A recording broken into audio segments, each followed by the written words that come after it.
You ever look around and wonder why some founders blow up while others with better products never get seen? It's not about who builds the most features, who pulls the all-nighters, or who has a better work ethic. It's actually about who can make the world believe in their vision. And that's the part that no one teaches you. So I booked a flight to San Francisco. 5 days, 5 startups, 1 camera. I put myself right in the shoes of the next generation of billion-dollar founders that are figuring it out in real time. Founders from Y Combinator. Y Combinator? Y Combinator. Y Combinator. Y Combinator. I really liked my life before being a founder, but I don't think I could not be a founder. Larger and larger customers, so it makes it difficult to scale for some of these things. Software engineering has become quite saturated. Big tech, there's clearly less jobs available in the market, but in startups, I think with AI and everything, there's a lot of people who are recruiting. I spent the last 5 years building a strategic content agency, trying to crack what really propels these big companies forward. But 6 months ago, we began building quietly to make a solution that allows any founder to easily communicate and master their own personal brand content. This trip would be the ultimate test for what we're about to launch.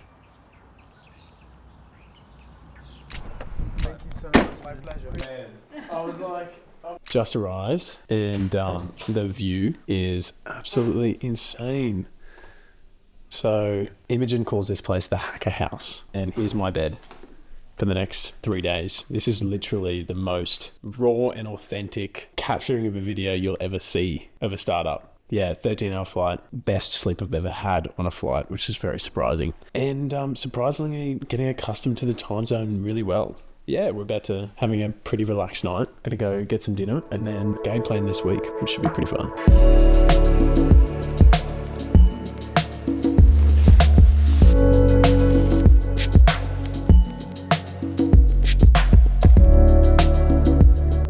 Good morning.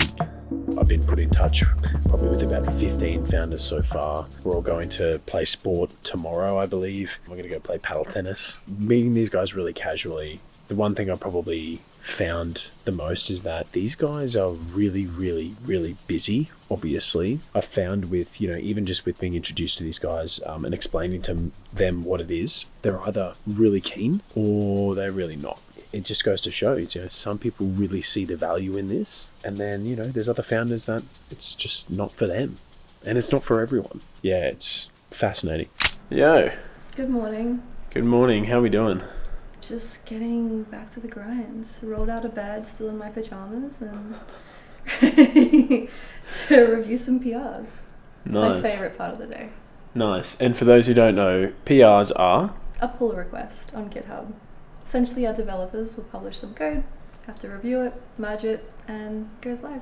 Nice. Tell me about lifestyle real quick. So it seems to be a common occurrence, a common theme. Even when I was talking to Isabel last night, They work late, they work from their apartment. Is it a common thing that it's just a kind of wake up, go hard? Yeah, what is it? Yeah, that's why we have a hacker house, so that we can literally just roll out of bed. There's no travel, there's nothing, no distractions. Roll out of bed, come to the dining table, get some work done, and roll back into bed at the end of the day. That's the plan. And go to Pilates. And go to Pilates, yeah. Pilates is one thing I will not compromise on. So I gotta book a class for today, this afternoon. Nice.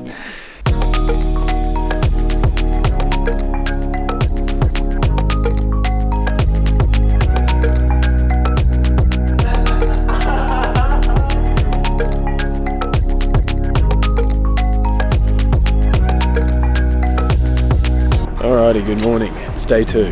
Not much has gone on so far in the trip. I have been teed up with a few founders. Mixed response from something like this, which, to be honest, makes sense. It's quite a foreign concept to come in and literally sit as a fly on the wall and document everything, including sensitive information, that's going on within the business, and ask these founders to be completely raw and organic about what they're doing when that impacts valuation, that impacts perception, which impacts their livelihood. So I really do get it. However, I've got 3 locked in right now next week, which are really exciting ones. So we're talking AI-powered CAD 3D model generation for all sorts of different applications. We're talking, oh God, what's the other one?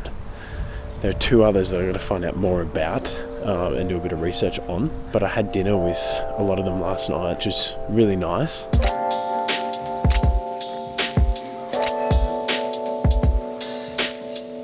We can take it all. Wow. Oh yeah. Oh, Golden Gate. I have not seen that yet this trip. No way. There is. That is gorgeous. Yeah. Yeah, so in your expert opinion, SF versus Australia, like you've been living here a little while now. Ah, I see. Depends what you're after, really. I love Australia, of course. I'm an Australian, but like the career opportunities, the people in Australia, everyone's just kind of on a very different wavelength. Life is good in Australia. Life is really, really good. Here, it's a little bit more harsh. Everyone's grinding. It's easy just to fall into that kind of a mentality. And then yeah, if you work hard here, you obviously get a lot more and take it back home. Did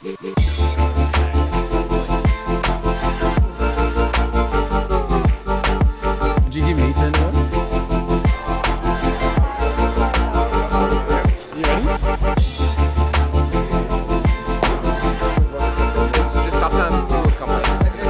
Hey, how's it going? I'm Max, building a startup called GradeWiz. So we grade student work with AI. And what are your biggest challenges right now?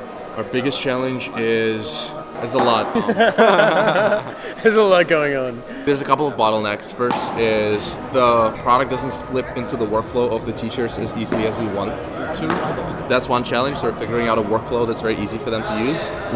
The second challenge is distribution. Schools are notoriously very careful with adopting new cutting-edge products. A lot of them are banning use of AI for students. Really? So the argument they have to make now is like, oh, you can't use AI to write your test, but I can use AI to grade your test. Yeah, it's not a two-way street. Yeah. Yep. It's ethical things. Like education will be profoundly transformed by AI. There's no way 5 years from now teachers are grading papers manually and students don't have like a personalized AI tutor helping them 24/7. Yeah. And is there many competitors coming up in this space? Or? It's getting competitive. People are attacking it from different angles, but we are more focused on the handwritten tests and things that are more objectively right and wrong that we can help them grade. Okay, interesting. Any of you guys raised, or are you guys raising now? Or? Yeah, we went through YC. We raised the seed round at the end of the batch. Nice. Okay. Yeah. Is that public, or is that not not disclosed yet? Not disclosed yet, but you can say we raised. Yeah. Nice. Okay, they've raised.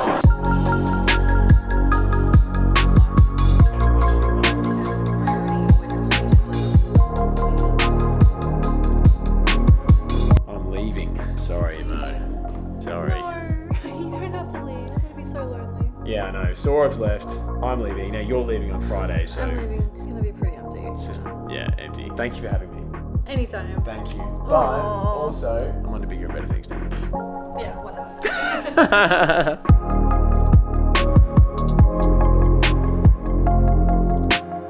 All right, we're all checked in. I'm just about to go catch up with the guys at Cedar and film them and document what is going on for them right now. So it's Jesse and Isabel, and pretty excited about it. They've got some interesting things going on in their world, and the thing I'm most excited for is to really understand, first of all, what their challenges are. Second, how they operate. How are they moving fast? What's their culture like in their team? Like, how do they do what they do? I'm at the Cedar Hacker House. Is that what we call this? Cedar base.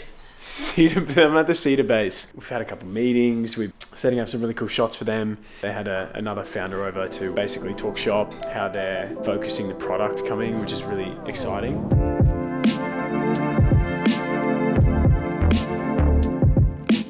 Users don't understand how to use products, and so they can't execute effectively within them, and then that feeds into a lot of things like lack of activation and churn and that kind of thing. I think you should definitely focus on a specific problem.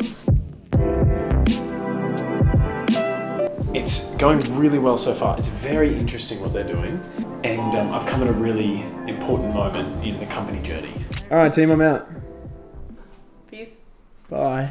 Bye. Great hanging out. Bye.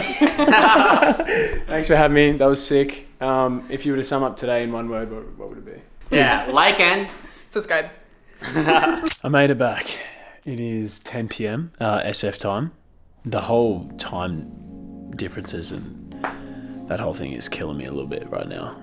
I think one of the key takeaways from today's shoot I just thought was really cool is the relationship and the interaction between Jesse and Isabel. There's these earmarks of founders that you see and little quirks in their personalities and rituals that they live by daily. And at some point when you've met as many founders as I have, you start to see patterns and you start to see the traits and behaviors of the successful founders and the traits and the behaviors of the ones who don't succeed as much. I think the idea of what they're doing is complex. It's really complex. I think it's one of those things here that revenue will come slow and it will take a long time, but once you hit it, you hit it. But for them, their drive, their motivation, and you know how they're keeping these daily rituals to keep this sustainable, what they're doing, these crazy hours and just literally no life, you know, out of bed onto the computer. To be able to maintain that, they are going to last longer than any other founder who's not doing those rituals.